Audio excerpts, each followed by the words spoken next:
If I have one more week of any kind of technical difficulties for the rest of my life, today has been a day of nothing but technical difficulties with my job, everything, absolutely everything.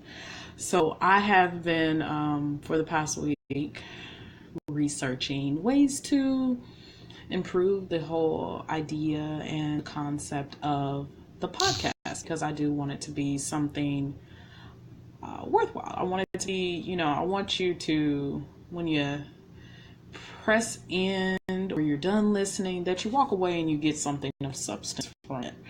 So if it's your first time listening, or if it's your first time jumping on and hearing this, and I'm not sure if anybody knows why I started it. It started 3 years ago. I had become newly single for the first time in my adult life. Since I was 12, I've always been someone's wife, someone's girlfriend. I was always in a relationship with somebody. Short lived, not so short lived, I was always with somebody. So when the relationship ended in 2015, I made the decision to go ahead and stop, take a step back, because the last three men I had been involved with, they were all pretty much the same kind of man. So I decided that I needed to take a step back, take into consideration exactly what I was doing to keep having these type of men come into my life. So I thought the best thing for me to do was spend this time doing a lot of self-reflecting with myself, learning how to date, because I honestly did not know how to date whatsoever. And also learning the proper steps and the proper channels to take to date, where I'm not stressing myself out. I'm having fun. I'm having a good time. In my mind, I wanted to be Carrie Bradshaw in Houston, having fun, maybe having some sex. It'd be great. So initially, it became something super fun, and then I started getting all kinds of crazy stories. So once it got to the point of me having crazy stories, I was like, you know what, I need to sit down, I need to journal this. And not for nothing, the therapist that I had at the time, she suggested that was something that I did, was to sit down and journal it. So that's basically how the whole blog and everything came about. It was just me talking about dating stories, tidbits on my learning lessons that I was having through all of these things, because a lot of it, some of these were things that I had already been through, but I didn't learn my lesson. And some of these were new lessons. And they were very interesting, built me up tremendously within the past year, especially. I found out my standards, I found out things that, I wasn't going to tolerate, things that were deal breakers. Whereas in the past, I had none of those. I didn't know what I liked. I didn't know what I didn't like. I just knew what felt good at that moment. So that was the whole reasoning for the podcast and why I started it and why I started the blog and how everything came about. That's honestly the only reason why I did it. And truth be told, another reason I did it was for the simple fact of the learning lessons that I've learned along this journey have helped me and build me into being a better person, a better woman, more self-aware, more self-confident, not taking crap that I would have necessarily taken in the past. And I'm hoping that at some point something clicks with another woman that might be in the same and similar boat as me. And instead of her just accepting any old thing, has an understanding that, you don't have to do that's not how it works. That's not how any of it works. So with that being said, I kind of felt like, I've never actually sat there and had a discussion about why I do this every week. Why do I sit down and do this every week? It's not anything. I'm not just doing it just to do it. There's actually There's actually a rhyme and reason on why I do it, but that's honestly the reason why. So I'm gonna go ahead and get started with the topics this week. So every week, my topics, they're usually based off of what I got going on in my life at that time. So, or it might be something that I felt the need to think about, something previously in the past, and I've had a conversation with one of my friends, and so that's usually how things come about. And so, hey Crystal, hey Letty. So that's how these things come about. So I'm gonna go ahead and get started with the topics for this week. So one of these is actually something that, well, it kind of was recently. It was recently, so I'm just gonna say it like this. A few months ago, I met a guy on, well, this was longer than a few months ago. This is like last year. Last year, I met a guy on OkCupid. We talked a little bit online. It was great conversation online. And then, the only reason he got my phone number was because how he approached me with the exchange of the phone numbers. I felt good. I felt like it was good how he went about doing it. We got on the phone, conversation not so good. He was really bitter. He was real bitter. He was really he was real bitter, real negative. And I know that at some point you're going to be really cynical while you're dating. That happens. That is a 100% that happens with everyone. I have my cynical moments as well. But there are going to be times where if you're going to be cynical, you just can't have that bounce off of the person, I guess. If you're going to be cynical, you should just not date. That's like the worst time to date. And if you're not aware that you're cynical, that makes it even worse for you. So I'm sitting here. Oh God, OkCupid is the devil's Tinder. Crystal, I feel like OkCupid is a little bit better only because it's not solely based off looks. It's not solely 100% a hookup app. And a lot of the times you can really tell, especially within the past couple of years, OkCupid is really trying to put themselves out there on a whole different spectrum with the dating platform.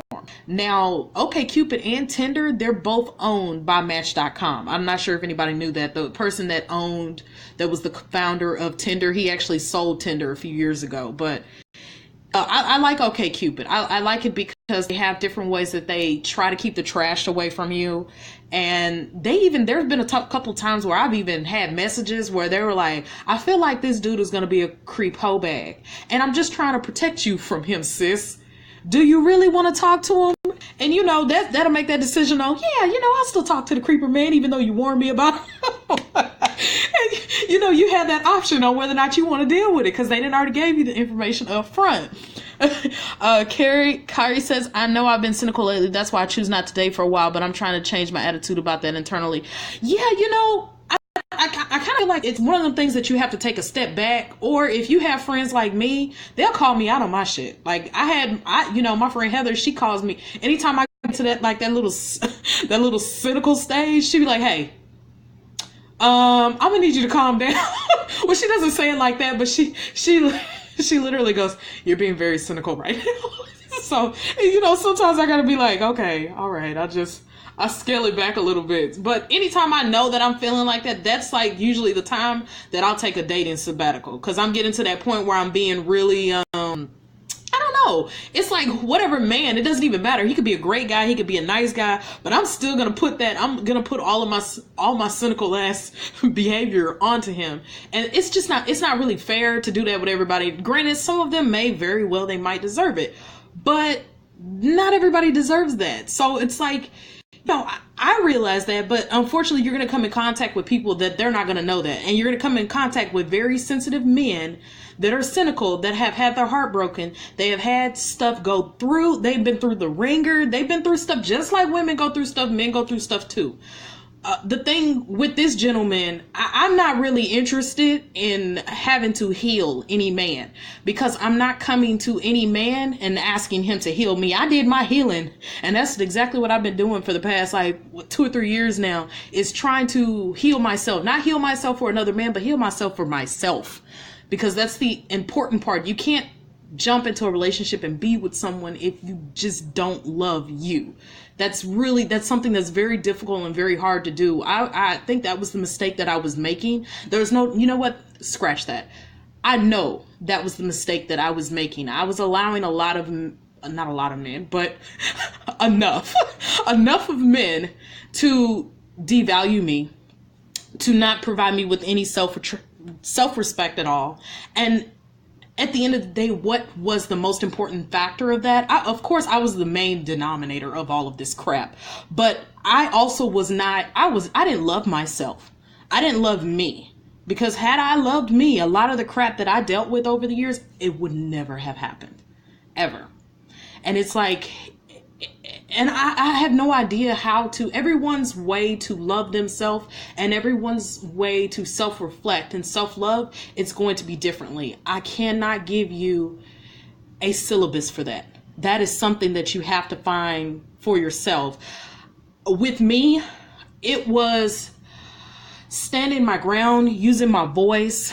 It was realizing a lot of the bad stuff in the relationships that I was in, taking that and thinking to myself, you know what, did you like being treated like that? Did you like getting hit on?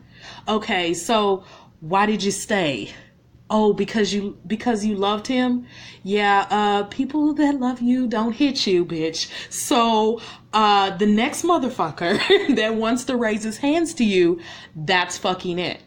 And I think with the last one with Marcus, his was different because he never put his hands on me. He just verbally abused the fuck out of me. And something with me that I didn't realize was that there are men out there in the world, like the gentleman that I met on OkCupid, that they just do not like themselves.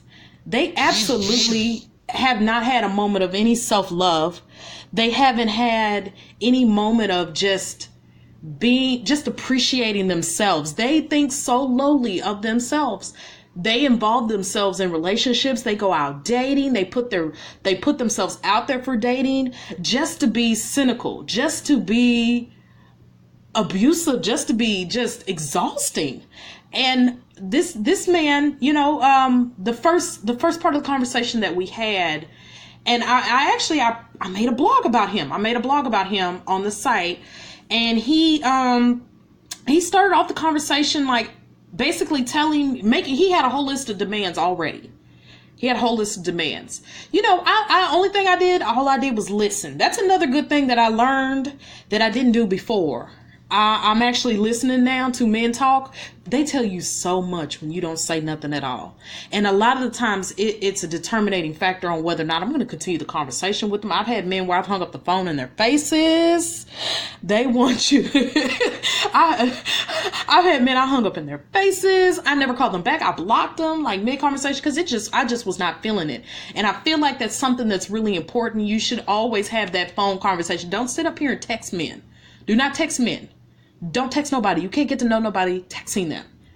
You text, and I like to do the surprise. If I know you're not at work and I know you're chilling at home and we're texting, I'm gonna call your ass, okay? I'm gonna call you. And this is kind of more or less this is what I did with him.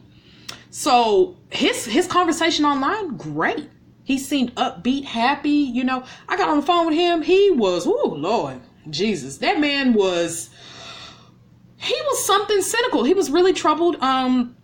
You know, he had his list of demands. He claimed that he was really picky. That's why he hadn't found a lady. Then we segued into the conversation of him basically bashing every other woman that he's ever been in a relationship with. That's another red flag. Any man that has nothing nice to say about any of the women that he laid with or procreated with is a huge red flag. If you have exes and you can't say anything nice about them, that's not good. I have exes. Well, you know what? I don't have any exes that I can say anything nice about because I only had 3 serious relationships that I was involved with, and they were all very toxic men. Now, I have dated very, very nice men, but it just didn't work out. It just life, things just didn't work out. So I can't sit up here and be like, I can't say all men are terrible or all men are shitty because I've come in contact with actually decent men. It just, me and them just no. Just no. But I mean, when he did that, that was another thing. The thing that kind of got me was, okay, I'm gonna say something. Y'all might hate me, y'all might boo me. I'm a Cowboys fan. I'm a Dallas Cowboys fan. And okay, all right, I'm gonna tell you why in a minute, okay? So growing up is just me and my sister. My dad has no sons. He has absolutely no sons. So my dad used to watch football games with me. Me and my dad watched the Houston Oilers.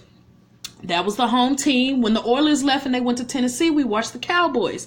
Now, my daddy didn't tell me when the Texans got here. My daddy didn't tell me that he stopped watching the Cowboys. I still watch Cowboys because, that's the team I grew up watching. And, on the weekends and stuff like that, when they had the game, and I was living in different states because my ex was in the military. Me and him talk on the phone. We talk about the stats. We talk about the game. It was cool. That was my bonding experience that I had with my father. So the Cowboys, yes, they suck when they suck. They good when they good. I'm not really a bandwagon type fan just because the Texans are here. I mean, if I get some tickets and, I'll go to the game. I'm just a person that just really likes football. I'm a true Texas girl. I really do enjoy the game of football. And that's with any team.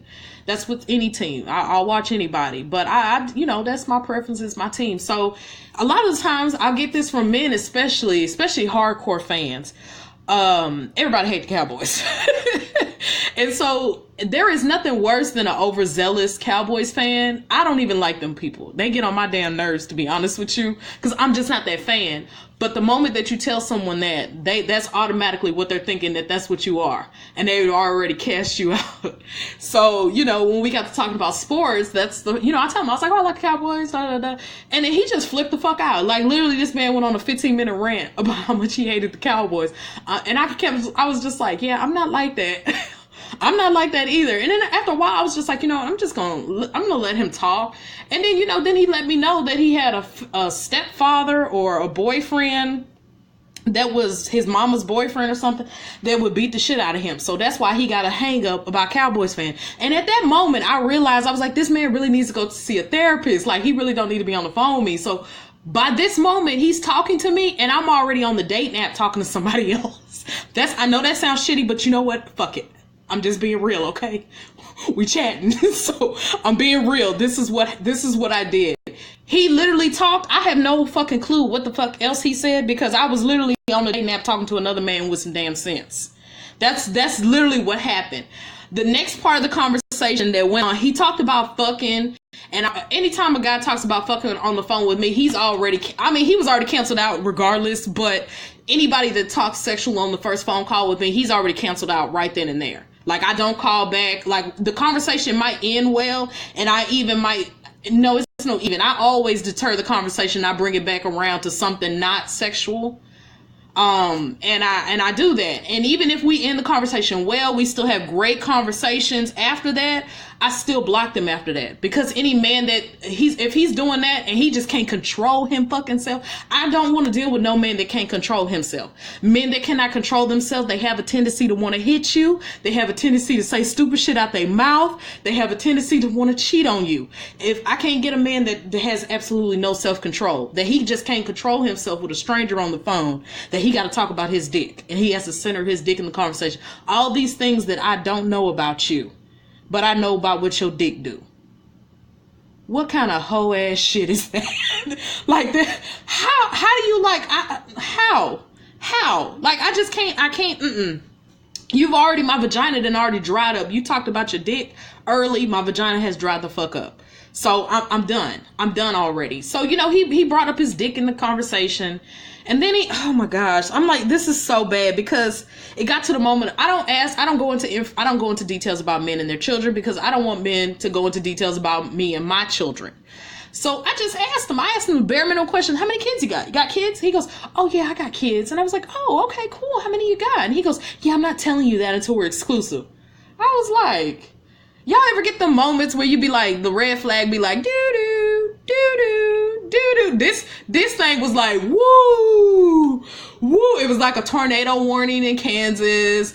It was like a woo, woo. This motherfucker was loud as hell. And I was like, yeah, this dude crazy. I was like, oh, okay. And I was like, and I just moved. I tried to segue on to something else, but he wanted to talk about the fact. He wanted to talk about the fact that of the children's situation that he didn't want to talk about. I'm like, hey, you know, I was even respectful. I said, hey, if you don't want to tell me, that's cool. I understand. No big deal. No big deal. He said, well, I'm going to tell you why. I was like, God damn it. Like, you just really just, yes, he seriously said that. This is what he seriously said. This is what he said next. Because I didn't ask why. I didn't ask any questions. I didn't care. I was just like, okay, cool. You a little crazy. So he tells me that he has met women. Every conversation or every negative thing that he said, it was because of what some other woman did to him that he met on the dating. Yeah.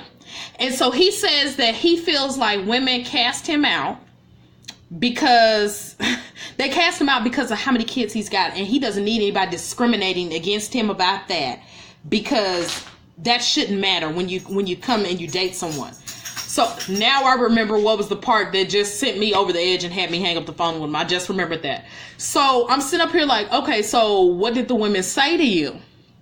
So he tells me that they asked how many kids he got. He tells them, they be like, oh, 2 is my max. So I said, okay, so he got more than 2 children.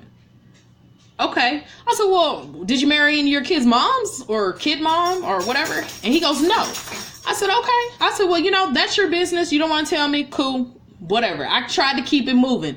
So then he lets it slip up that he let it slip up. He's got a 22-year-old. He let it slip up that he had an 8-year-old, and he let it slip up that he had a 3-year-old.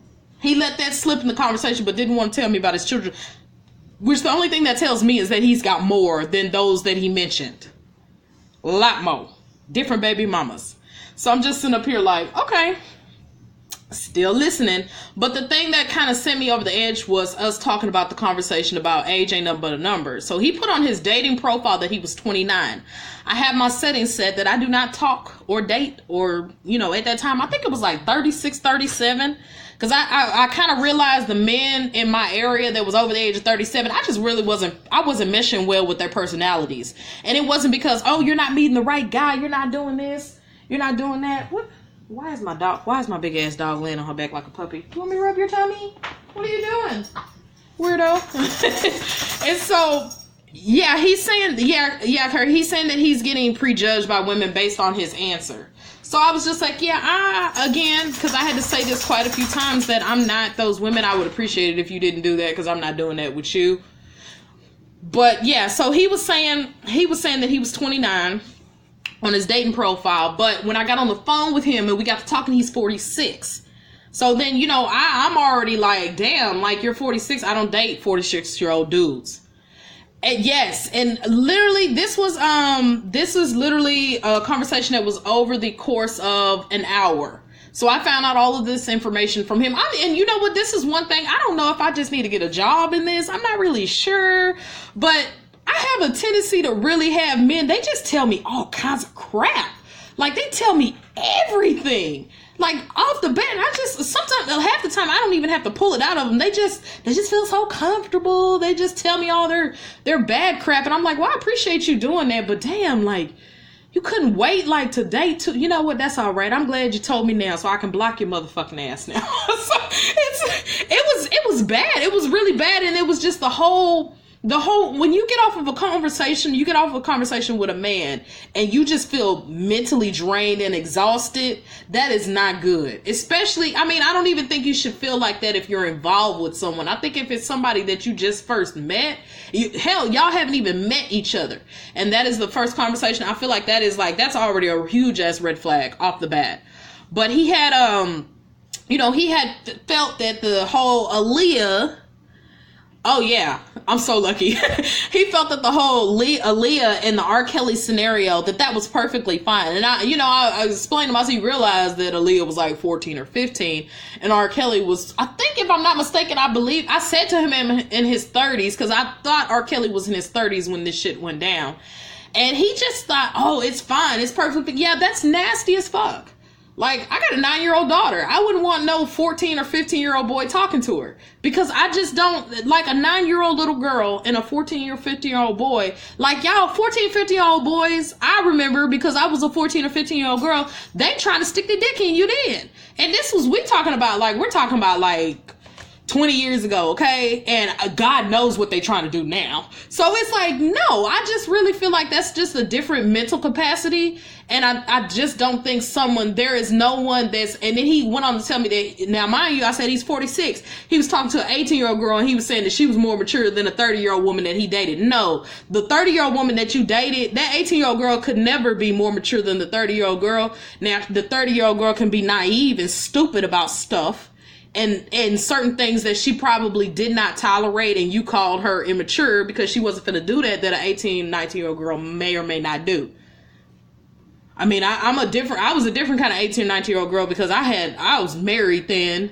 I was married and I had already traveled like a few places, and, you know, I've had both my kids. By the time I turned 25, I had already had 2 kids, had traveled a whole bunch of different places, and had been married like almost 10 years by then. So it's like just a different mindset. Your mindset is just going to be different at different ages.